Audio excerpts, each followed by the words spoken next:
La Torah est une guérison totale. Une guérison de tout ce qui est physique, mental, d'une perte physique, de tout. Pourquoi? Et on dit toujours le Maharal n'est jamais un mystique, enfin, c'est un mystique rationnel, on va dire, parce qu'il ne tombe jamais dans un mystique, c'est comme ça, il explique le fond des choses et on comprend le raisonnement, qu'est-ce qui fait qu'un corps guérit. Il dit que la Torah, ayant elle-même étant plus vieille que le monde, Dieu a créé la Torah avant le monde. Donc la Torah est le Seder HaOlam, ça veut dire le sens dans lequel va le monde, l'organisation interne du monde. C'est pour ça qu'elle a le pouvoir, et que toute maladie est de fait de s'arracher du monde. La maladie est toujours un résultat du fait que je ne suis plus dans le monde. C'est-à-dire que à un moment donné, je ne suis plus en lien. La maladie, c'est toujours un élément qui est isolé, qui va se gangréner, qui va tomber malade, et ne plus être lié à la vie, au lien, au sens des choses. La Torah a ce pouvoir de ramener l'individu au sens des choses, donc de lier à la totalité, et donc d'impliquer une guérison. Ça, c'était l'idée centrale. Maintenant, il dit, mais Amar qui basa bechalav noten sam lechavero, on ici là, qui basa bechalav noten sam lechavero, qui mipnei she'i efshar shelo yeh leoto sam echut. On avait dit que tout médicament, n'est-ce pas, docteur Boina, vous donnez un médicament, vous guérissez quelque chose, mais vous donnez un coup sur la tête de l'autre côté. Un médicament a toujours un effet nocif. Toujours un effet nocif. Sinon, c'est pas un médicament. Et lui, il dit pourquoi? Parce qu'il a une échoute, il a une qualité. Sheukar ou sheucham, c'est basé mina échoute. Ve'im asam aoukar, az mazik la'averim akarim. Ve'im ucham mazik la'averim achamim. Ki lo imalet asam aou mina échoute. Ok, lui il prend une terminologie de froid, de chaud, mais ça veut dire que la molécule qui est dans le médicament va agir sur un élément du corps pour le guérir, mais va être au détriment d'un autre élément qui n'en a pas besoin et qui est mauvais pour lui. D'accord? Pourquoi ça? Parce que le médicament est une qualité. Qu'est-ce qu'il veut dire par ici, par écoute? Il veut dire qu'il est déterminé. Il est déterminé, c'est un corps spécifique, c'est quelque chose qui fait partie du monde, qui est spécifique avec ses propres règles. Toute chose qui a ses propres règles, il n'est pas hors du champ dans lequel il intervient, donc il obéit, il rentre dans les lois dans lesquelles il intervient. D'accord? Alors que... Ouais. Qui aime de temps... par contre, la Torah, c'est pas comme ça. La Torah, c'est pas comme ça. Avant la Torah, irefouat la La Torah, c'est une guérison générale. Qui aime la Torah échoute, parce que la Torah, il n'y a pas de échoute, il n'y a pas de qualité. Qui sechel eloke elion. La Torah est des sens spirituels transcendants. Elion. Spirituel absolument de la Torah. Le Bijilka, la Torah, Issam Achaim Birefouat la. Vous comprenez ce qu'il veut dire? Il veut dire que la Torah, elle n'est pas un élément du monde, elle n'est pas un des produits du monde, elle est l'esprit divin qui a créé le monde. Comme elle est l'esprit divin qui a créé le monde, elle échappe à tout déterminisme, à tout particularisme, à toute écoute, à toute qualité. Et donc comme elle travaille en amont, elle a le pouvoir de guérir toutes les formes de maladies, qu'elles soient mentales ou physiques. En gros, c'est ça l'idée. כמו שהתורה היא רפואה לאדם מן החולה, כך התורה היא רפואה לאדם מכל שהחיסרון. Et donc il dit que de la même façon, et là c'est intéressant, que la Torah est une refoua pour la maladie, la Torah va être aussi une refoua pour toutes les formes de manque.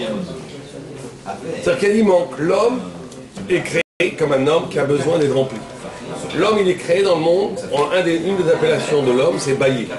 Mavé dans la Mishnah, dans la Kama, une des appellations de l'homme, c'est Mavé. Il a besoin, l'homme a besoin de choses. Il ne peut pas se contenter de lui-même. C'est qu'une des visages du mal, c'est la chose qui est repliée sur elle-même.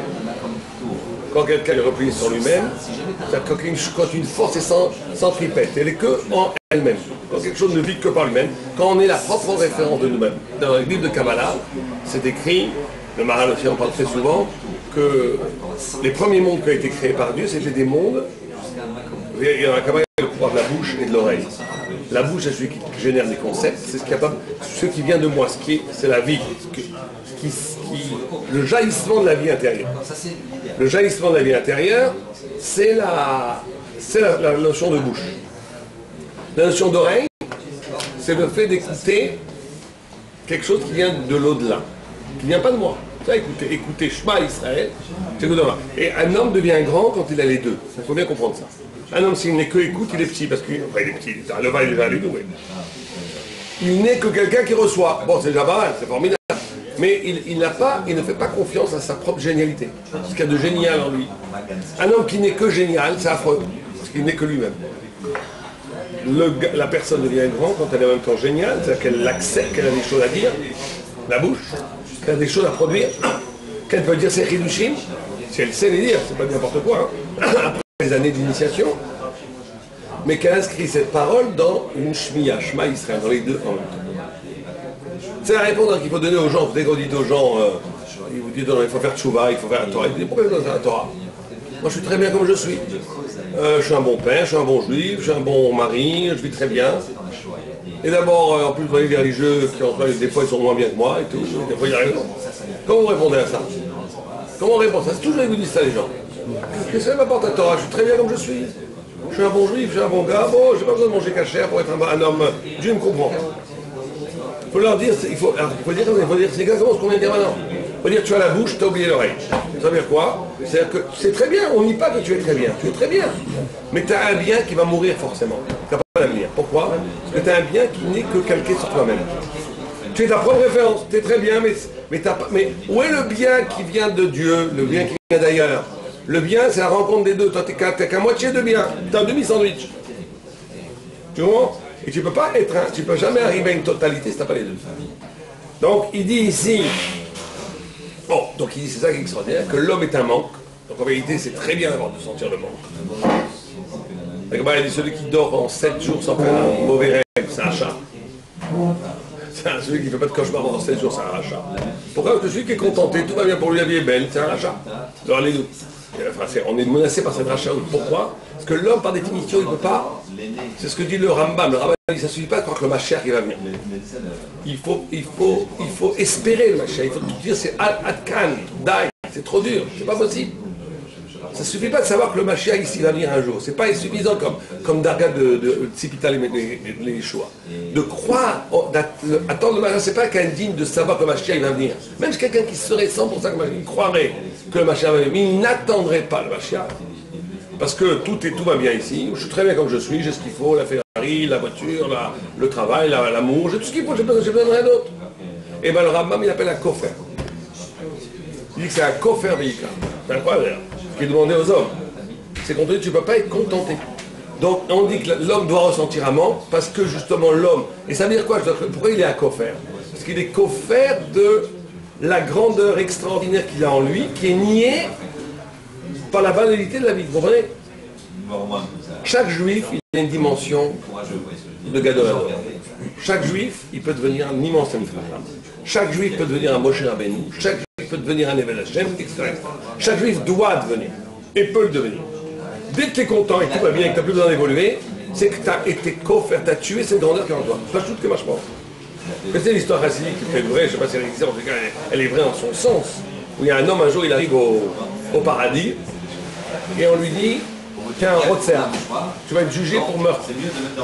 Il dit, moi, non, je t'ai fait un peu de shonara, j'ai jamais tué personne. Et là, je lui dis, Takesh, oui, t'es un rotser. Mais je n'avais tué personne. À la fin, il dit, je veux voir le bon Dieu, il y a eu une erreur judiciaire. J'ai eu une erreur judiciaire. Et on lui dit, tu peux voir le bon Dieu, les rotser, il ne peut pas voir le bon Dieu. Il dit, bon, alors si je suis rotser, il essaie d'attraper l'ange, montrez-moi la victime. Je rentre dans la victime. Oh, vous la montrez, ça venait, on lui montre, qui c'est qu'on lui montre sa photo à lui, avec une barbe. Tu t'es tué toi-même. Tu t'es tué ta grandeur toi-même. Bon, en tous les cas, l'homme est manque, et la Torah là est pour combler le manque.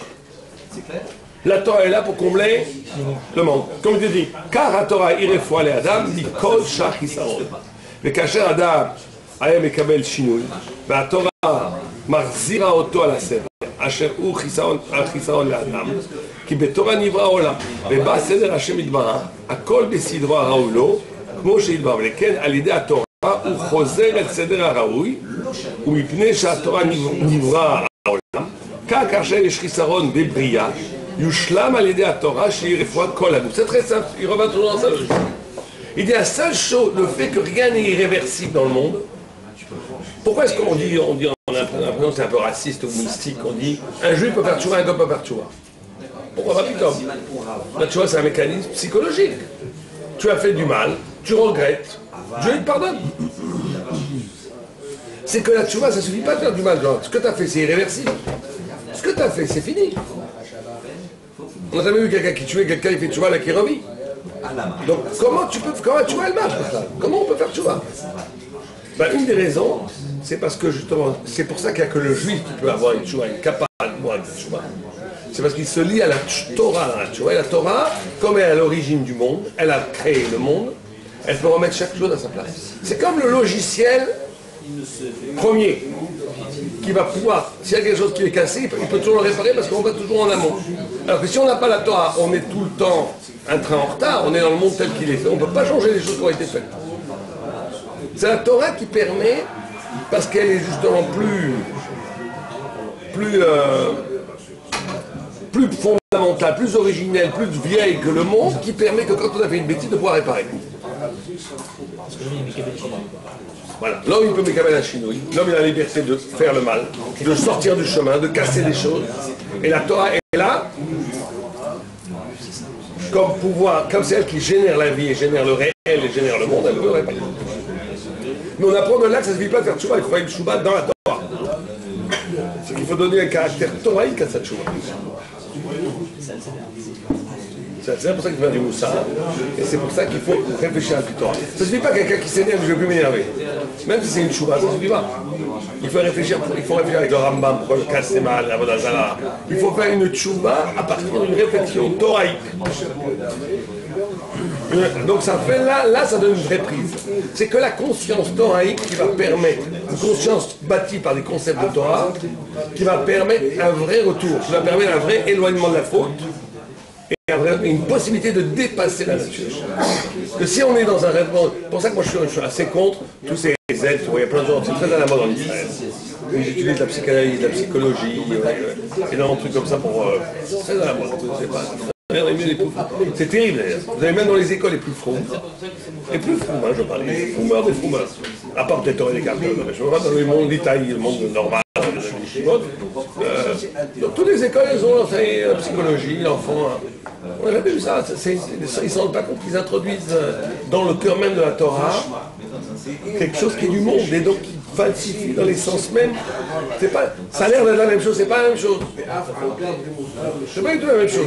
De dire à un gars qui dit je vais faire un travail sur moi pour ne pas être alcoolique, c'est aussi un travail où il essaie de retrouver le monde. Et dire non, je vais faire un travail sur moi pour plus dire du lachonara ou pour ne pas me mettre en colère. Même si en apparence ça a l'air d'épouser les mêmes mécanismes de repentance, de réflexion, ça n'a aucun rapport. Parce que l'un, il se remet dans une position existentielle qui puise sa lumière d'avant le monde. Alors que l'autre, il est complètement dans le monde. Et si on reproduit les mêmes schémas de la Torah, on a tout cassé. Bon, c'est un petit peu contraire avec la notion de Naaseh Benishma. D'abord, je me dis j'arrête d'être colérique parce que je suis colérique par exemple, comme l'exemple est donné. Et ensuite, une fois que j'ai arrêté parce que ça c'est pas bien d'être colérique, je me fais une réflexion tout seul. Mais après. Naaseh Benishma, tu as raison, mais Naaseh Benishma, c'est pas une question, c'est une question comment j'accepte la Torah. C'est pas comment moi je vais agir. C'est le contraire. La Torah, je ne l'accepte pas parce que je sais qu'elle est bien. Ça, le Naaseh Benishma. La Torah, c'est que je sais avant toute réflexion, parce que c'est une confiance, une émouna, que fondamentalement, je reçois la Torah, même si je ne comprends rien, je reçois. Et après, à partir de ce reçu, je peux bâtir une réflexion. Mais c'est pas que maintenant, dans le rapport que j'ai à la Torah, je ne dois pas que dans le rapport de travail. C'est tout le livre qui s'appelle le Chokhmat Moussa, qui est écrit par Rav Simcha Zissel, qui lui parle qu'il faut une Chokhma pour le Moussa. Il faut travailler, c'est un travail d'orfèvre, de travail. Changer quelqu'un, vous connaissez beaucoup de gens qui ont changé, vous. Véritablement changer, vous en connaissez beaucoup. C'est très rare. Véritablement changer, c'est très très rare.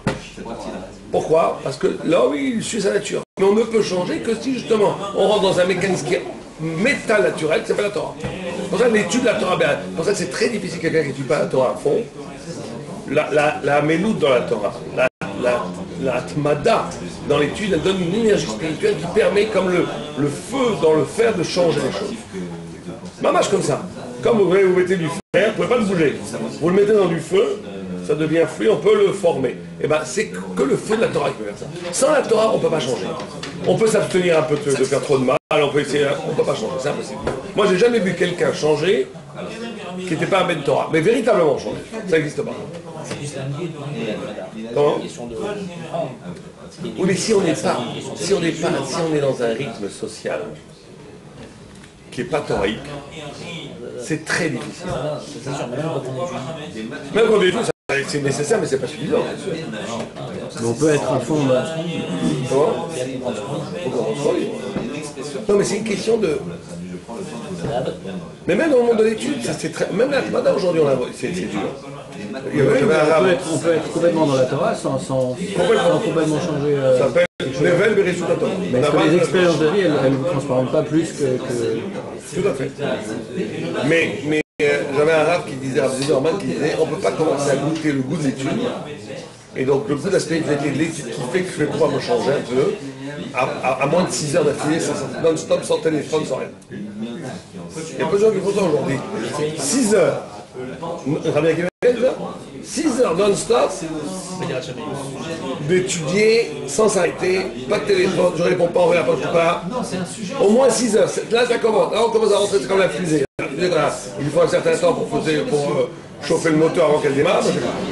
Là, on commence à goûter le goût de l'au-delà. On n'est plus dans l'amazé. Donc là, on peut travailler. Là, on peut commencer à changer. Parce qu'on est véritablement dans une ébullition. Mais avant ça, si c'est haché, un petit peu de temps, bon, il faut le faire, c'est très bien. Chaque minute de Torah, ça vaut des mondes entiers.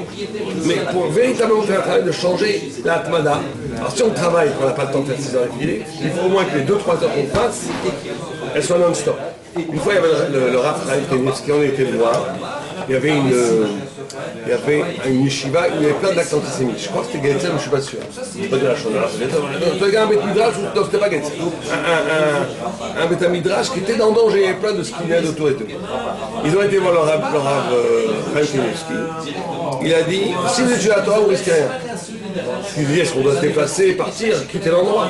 Il dit, si vous étudiez la Torah, je vous garantis que vous n'aurez rien du tout. Le gars, il va tout content, il n'y a pas besoin de changer de Beth Midrash. Il s'en va pour partir. Il dit, attendez, est-ce qu'il y a des téléphones portables dans votre Beth Midrash? Après, il pose la question. Est-ce qu'il répond au téléphone portable au milieu de l'étude?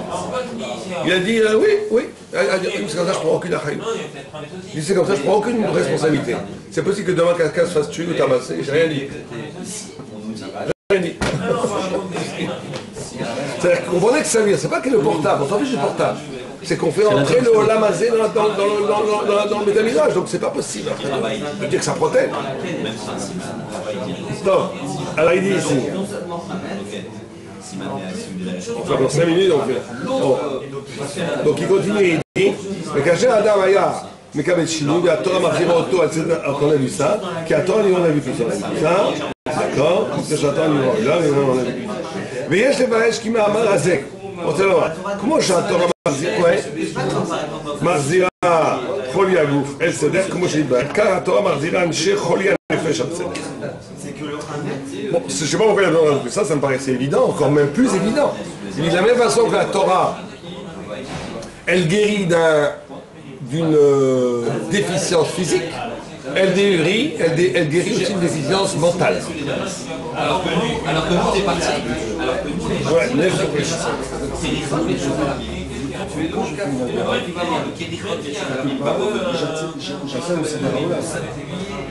le Sederalem lui-même, de le détruire. Comme on a dit, il y a déjà mis avec une parole de détruire. Moi, je détruis quelque part. Le Sederalem lui-même. Parce que le Sederalem fait partie de moi. C'est pas que j'ai quelque chose d'extérieur. T'as raison, bien sûr. Donc le Sederalem lui-même, je ne sens pas le Sederalem. Quand je suis au Secratora, qu'est-ce que je fais? Je construis au Sederalem. Je construis le Sederalem. C'est vrai. וכך התורה מחזירה אנשי חולי הנפש על הסדר. אף אם יש בהם חולי הנפש, התורה היא מחזירה הכל על סדרו. חולי הנפש כאשר האדם יש לו חיסרון. C'est quoi? Qu'est-ce qui rend fou? On a ici tout un programme du Maral sur quelle est la cause de la folie, qui n'est pas du tout le test psychanalytique. Il dit la folie, il vient quand tu as un manque dans le sechel et dans la pensée. Sechel, ça veut dire qu'un manque d'activité. Je n'étais pas intéressé. Jouer aux échecs, la mathématique, c'est du sechel, c'est pas de la marchava. Il n'y a aucune marchava, mais c'est du sechel. Très puissant. Jouer aux échecs, c'est un sechel très puissant. Mais c'est pas, il n'y a pas de pensée, il y a une stratégie, il y a une pure logique, il y a une pure multiplication de la possibilité intellectuelle. Marchava, c'est la possibilité. C'est pas ça qui va faire gagner. Peut-être un peu, mais c'est pas ça l'essentiel. On demandait à Fischer qu'est-ce qu'il faut pour être un grand champion. Il dit l'agressivité cérébrale. C'est ça qu'il voulait dire. L'agressivité cérébrale, ça veut dire la possibilité de rentrer sa tête dans le la pensée, ça aide peut-être un peu. D'un autre côté, les gens qui sont nuls en écoute, ils ont des spharotes, ils ont beaucoup d'intuition, ça marche pas. Dans le manque d'un des deux, c'est extraordinaire. Le manque d'un des deux est générateur de folie. C'est-à-dire que quelqu'un qui sera tellement idiot à la fin, qui est tellement peu intéressé par la chose de l'intelligence, tellement peu intéressé par la Torah, t'intéresse par la pensée, il y a des gens, tu leur fais de la pensée, ils dorment tout de suite. Mais tout de suite, c'est une défense. Ils ne doivent surtout pas entrer dans le monde de l'intellectuel. Pour la Torah, c'est des fous. C'est pas juste des feignants de la pensée, c'est des fous, c'est un shigaon, c'est une meshuga. C'est vraiment une meshuga.